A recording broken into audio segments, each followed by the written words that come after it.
하나님께서는 광화문 편이시겠느냐, 여의도 편이시겠느냐, 집안에 가만히 있는 사람들 편이겠느냐. 사도행전 5장에 그 답이 있습니다. 사도행전 5장 34절부터 보면은 바리새인 중에서 가마리엘이라는 분이 율법 교사로서 모든 백성들에게 존경을 받는 사람이었습니다. 그런데 예수 믿는 사람들이 막 일어나서 그냥 온 세상을 다 요란하게 만들거든요. 그러니까 막 이 바리새인들과 사두개인들이 사도들을 막 체포하고 집회를 방해하고 그러했단 말입니다. 그런데 어떤 게 옳으냐는 말입니다.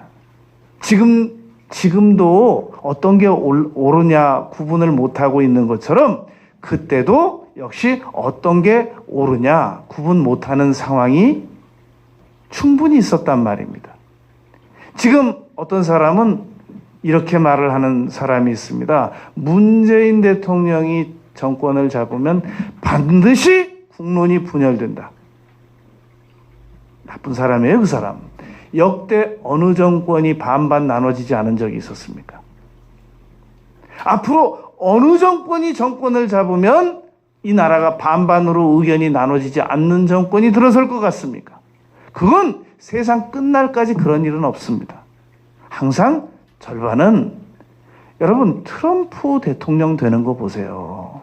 우리가 그토록 원치 않았는데 트럼프 대통령은 전 세계 지식인들이 다 싫어해요. 미국 지식인만 싫어하는 게 아니에요. 제가 외국인 교수님들 만나보면 트럼프 아주 머리를 흔들어요. 그런데 여러분 트럼프를 좋다고 뽑는 사람이 절반이에요. 그 나라에서. 어느 누가 대통령이 되면은 국론이 절반 안 나눠져요. 그렇게 말하는 그 사람이 대통령 돼도 절반으로 나눠지죠. 그건 비겁한 얘기예요. 정당한 비난을 해야 되는 거 된단 말입니다. 그러니까 이 가마리엘이 그렇게 말했습니다. 그냥 핍박하지 말고 두고 봐라. 이전에 사도행전 5장 36절 드다라는 사람이 일어나지 않았냐. 그래가지고 막 선전을 하니까 400명이나 따랐다. 근데 그 드다가 어느 날 죽으니까 그냥 다 소멸되고 없어지지 않았느냐. 그리고 그 후에 호적할 때 갈릴리에서 유다라는 사람이 일어나가지고 막 백성들이 따랐었는데 그 사람들도 곧 소멸되지 않았느냐. 그러니까 상관하지 말고 두고 봐라. 결과를 두고 보자.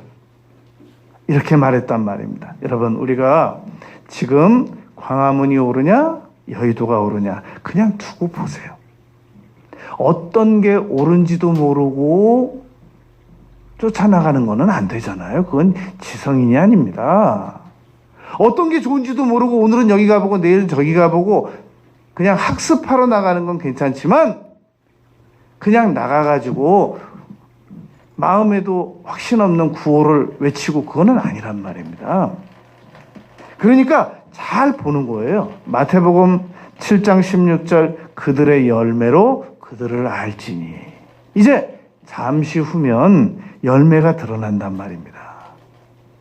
광화문 열매가 더 좋은지 여의도 열매가 더 좋은지 침착하게 가만히 있는 열매가 좋은지 두고 보자는 겁니다. 나무도 좋고 열매도 좋다고 하든지 나무도 좋지 않고 열매도 좋지 않다고 하든지 그 열매로 나무를 아는 거다. 지켜보자는 겁니다. 그러나 지켜보는 동안 꼭 해야 될 일이 있습니다. 성경에서는 뭐라고 하시느냐는 겁니다. 로마서 13장 1절 2절에서 바울 사도께서 그렇게 말씀하셨습니다. 각 사람은 위에 있는 권세들에게 복종하라. 권세는 하나님에게로부터 나지 않음이 없나니 모든 권세를 어김은 하나님의 명령을 거스리는 것이니라. 바울 사도께서 이 말을 할 때는 아주 로마에 좋은 모범적인 왕이 있었기 때문에 이런 말을 한 것이 아니겠느냐. 바울 사도가 이 말을 할 때 로마의 왕이 네로 황제였습니다. 그럼에도 불구하고 하나님께서 세우셨으니까 예수 믿는 것을 핍박하는 것만 저항하고 모든 권세에 대하여 존중하고 따르라 라고 말했단 말입니다. 바울 사도만 그랬느냐? 베드로전서 2장에서 베드로 사도도 그런 얘기를 했습니다. 권세를 존중하고 따르라.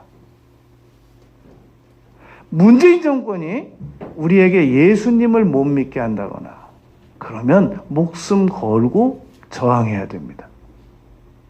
문재인 정권 들어서 가지고 교회 못 나간 사람 있습니까? 문재인 정권 들어서 가지고 개인 재산 빼앗긴 사람 있습니까? 문재인 정권 들어서 가지고 하고 싶은 일 못하는 거 있습니까? 근데 왜 싫어합니까? 없으면. 누가 싫어하자고 그래서 싫어하는 겁니까? 정당한 겁니까? 좀 근거를 가지고 하세요. 이게 논문이라면 정확한 각주를 봐가면서 따라하자는 말입니다. 히틀러가 이 독일 정권을 잡았을 때 이 히틀러를 암살하려고 많은 사람들이 노력했습니다. 심지어는 이 히틀러를 암살하기 위해서 44번이나 시도한 사람이 있었는데 그 44번이 다 실패했습니다. 그리고 히틀러는 자기가 자살했어요. 하나님께서 때가 되면 알아서 처벌을 해주십니다. 가장 명심해야 될 거, 그리스도인들은 뭐 하는 사람이냐? 마귀하고 싸우는 사람들입니다. 그리스도인들은 광화문파하고 싸워야 되는 사람도 아니고 여의도파와 싸워야 되는 사람들도 아니고 청와대를 대적해야 되는 사람들도 아닙니다. 그리스도인들이 만약에 청와대를 대적해야 되고 광화문에 가 있어야 되고 여의도에 가 있어야 된다고 혼동스러운 분들은 아직 그리스도인들에 대한 정체성이 확립이 안 돼서 그런 겁니다. 우리 그리스도인들은 예수님을 믿는 사람들입니다. 예수님을 믿는 사람들은 마귀하고 싸워야 됩니다. 그래서 마귀하고 싸워서 승리까지 하려면 여러분 세계 60억 분의 1이라고 하는 효도르라고 하는 사람이 그 누구에게도 지지 않았었단 말입니다. 그런데 이 사람이 은퇴가 가까워오면서 젊은 선수들에게 막 패배를 하기 시작했단 말입니다. 우리 그리스도인들은 마귀에게 항상 이기는 건 아닙니다. 이겼다 졌다 합니다. 그런데 너무 패배 수가 많으면 유감스럽습니다. 이겼다 졌다 해야지. 어떻게 계속 백패를 당하느냐 말입니다. 그래서 우리는 마귀하고 싸워야 됩니다. 근데 싸우는 것까지는 좋은데 싸웠다면 져요. 그건 안 된단 말입니다. 승리까지 해야 된단 말입니다. 어떻게 승리를 해야 되는가? 5가지를 생각하려고 합니다. 가장 마귀에게 승리하기 위해서 가장 첫 번째로 해야 될 것은 회개입니다. 여러분, 의사 선생님들이 환자가 왔을 때 가장 먼저 해야 될 일이 뭐라고 생각하세요? 손을 깨끗이 씻는 겁니다. 뉴스에 나왔어요. 의사 선생님들이 환자 볼 때 손 깨끗이 안 씻는 게 문제라고. 그래서 앞에 환자 병균 뒤에 온 환자에게 옮긴다고 지적 나왔어요. 의사 선생님들이 그 많은 의학 지식이 있어도 가장 먼저 해야 될 일은 환자 볼 때 제일 먼저 해야 될 일은 손을 깨끗이 씻는 거예요. 여러분, 우리가 마귀하고 싸워서 이기려고 할 때 가장 먼저 해야 될 일은 회개입니다. 야고보서 5장 16절에 의인의 간구는, 이 의인은 죄를 한 번도 안 지은 사람들을 말하는 게 아니라 거룩함을 추구하는 성도는 그런 말입니다. 사무엘상 16장 7절 하나님은 중심을 보시고, 예레미야 17장 10절 하나님은 심장을 살피시는 분이시다라고 말했단 말입니다. 여러분, 개혁이 얼마나 어려운 건지 잘 아시잖아요. 예수님도 개혁하다가 십자가에서 끌려가 죽으셨어요. 누가 개혁을 함부로 해요? 여러분, 링컨이 개혁하다가 총 맞아 죽었잖아요. 개혁 아무나 하는 거 아닙니다.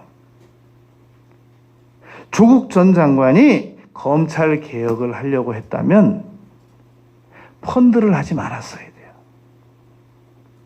그리고 딸에 대한 학교, 아들에 대한 학교, 인턴 과정 이런 것들을 원리 원칙대로 다 처리를 하고 난 다음에 개혁을 했어야 돼요. 법과대학 교수라는 자격만 가지고는 개혁이 이루어지지 않는단 말입니다. 여러분, 저는 매번 정권이 바뀔 때마다 그 대통령을 선호하고 그 대통령에게 전적으로 몰입하고 그 대통령에게 전적으로 정을 줘본 적이 없습니다.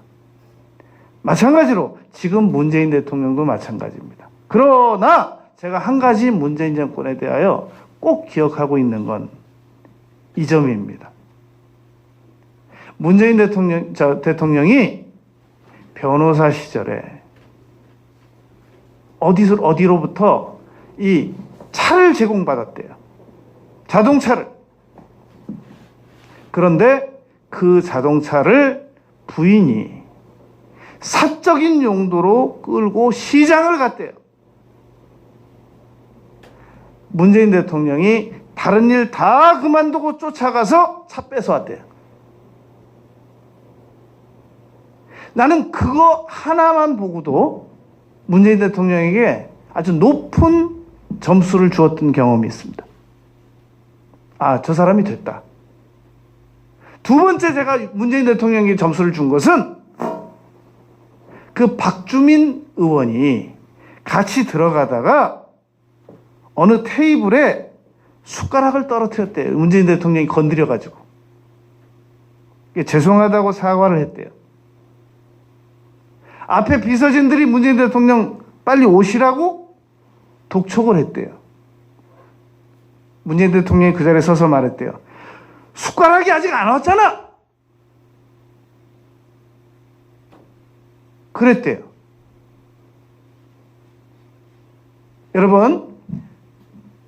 여러분들이 양심에 손을 얹고 한번 생각해 보세요.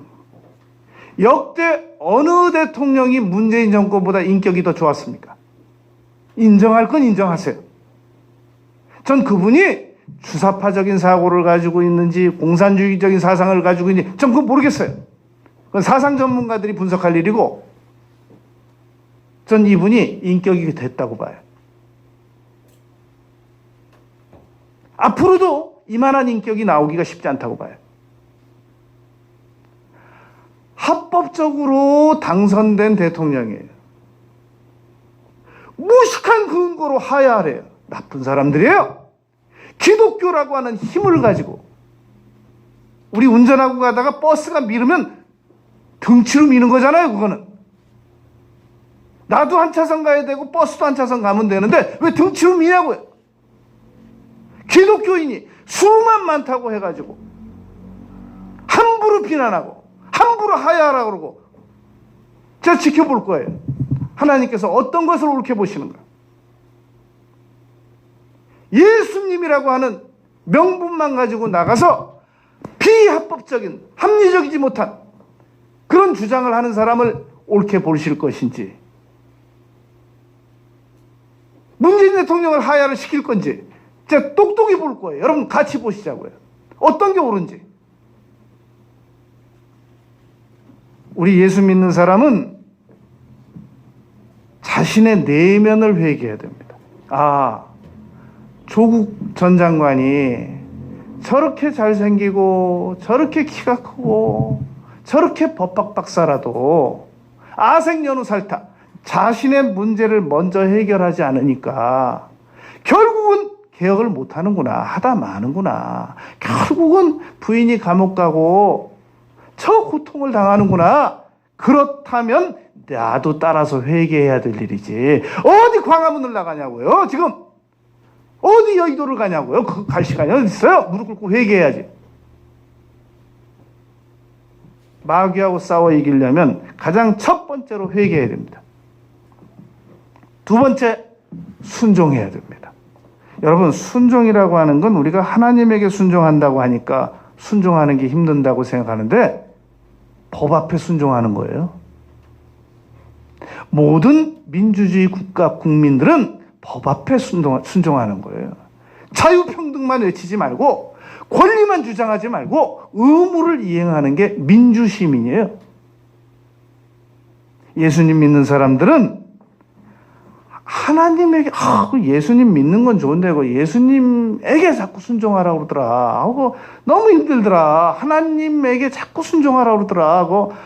나중에 알고 보니까 성령님도 계신다고 그러는데 성령님에게도 순종한다고 그러더라. 삼위일체 하나님께서 정하신 법에 순종하라는 얘기입니다. 법에. 법은 여러분 교통법규도 순종해야 되잖아요. 요한복음 2장 7절에서 물을 채우라. 이건 쉽죠. 물 갖다 채우라는 건. 그 다음 구절이 어려워요. 떠다 연회장에게 주어라. 이거 맹물, 포도주 찾는 사람한테 어떻게 맹물을 갖다 줘요? 예수님이 그걸 시키셨어요. 순종 어려운 겁니다. 나의 의지를 꺾고 하는 겁니다. 나의 기호성을 꺾고, 나의 의지를 꺾고, 그러고 하는 게 순종입니다. 마귀에게 이기려면 법 앞에 순종을 해야만 가능하단 말입니다. 세 번째, 금식하는 겁니다. 이사야서 58장 6절, 내가 기뻐하는 금식은 악의 결박을 풀어주며. 그래서 그랬대요. 어느 귀신 들린 사람 앞에서 우리 믿는 사람들끼리 얘기했대요. 이거 도저히 귀신이 안 나가. 우리 금식합시다. 그랬더니 그 귀신 들린 사람이 단번에 그러더래요. 금식하지 마, 금식하지 마, 금식하지 마. 그래서 그 귀신 쫓으려고 했던 목사님이 물어봤대요. 귀신 들린 사람한테. 왜 하지 마? 그랬더니, 금식하면 우리가 약해져. 하지 마. 여러분, 우리가 금식하면, 믿는 자들이 금식하면 마귀가 세력이 약해집니다. 악의 결박이 끊어집니다. 네 번째, 우리 예수님 믿는 사람들이 마귀에게 승리하려면 믿는 일을 계속해야 됩니다. 요한복음 6장 28절, 우리가 어떻게 하여 하나님의 일을 하오리까? 하나님께서 보내신 자를 믿는 것이 하나님의 일이다. 예수님을 믿으면 죄를 이길 수 있다. 예수님을 믿으면 손을 얹고 기도해서 병이 나을 수 있다. 예수님을 믿으면 귀신을 쫓아낼 수 있다. 예수님의 이름으로 기도하면 응답받을 수 있다. 예수님을 믿으면 구원받을 수 있다. 믿는 게 일입니다. 믿어야 됩니다. 우리는 근데 믿는 건 조금만 하고 행동을 많이 하고 싶어 한단 말입니다. 행동 그대로 하시고 믿는 거 더 잘 믿으시고, 그래야 마귀가 무서워서 도망갑니다. 여러분, 경찰이 오면 그 경찰이 이 범법자인지 알지 못하는데도 불구하고 범법자들이 미리 도망가거든요. 경찰이 그 범법자가 범법자인지 몰라요. 그런데도 불구하고 경찰차 사이렌 소리만 들려도 숨습니다. 우리 예수 믿는 사람들이 기본적으로 회개하고 기본적으로 순종하고 기본적으로 믿으면, 그러면 기본적으로 금식하면 귀신들이 숨어요. 무서워합니다. 덜덜덜덜덜덜덜 떱니다. 제가 서초동에서 처음에 개척했을 때 갑자기 어느 다른 교회에서 오신 여집사님입니다. 나는 그냥 안수했어요. 근데 이분이 왼쪽으로 퍽 자빠지는 거예요. 우리가 이 죽전 예배당으로 이사 왔을 때 어느 그 근처에 신방을 갔어요. 그냥 안수했어요. 근데 갑자기 막 귀신 들린 사람이 막 안 나간다. 막 그러는 거예요. 쫓아냈어요. 그러니까 우리 예수 믿는 사람들이 기본적으로 회개하고 기본적으로 순종하고 기본적으로 금식하고 기본적으로 기도하면 무서워합니다. 마귀가 무서워하다가 나가! 그러면 도망도 갑니다.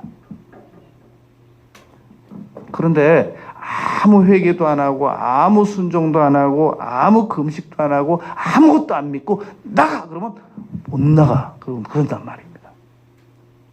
끝으로 5번째, 마귀는 대적하여 꾸짖지 않으면 100년 가도 안 나갑니다.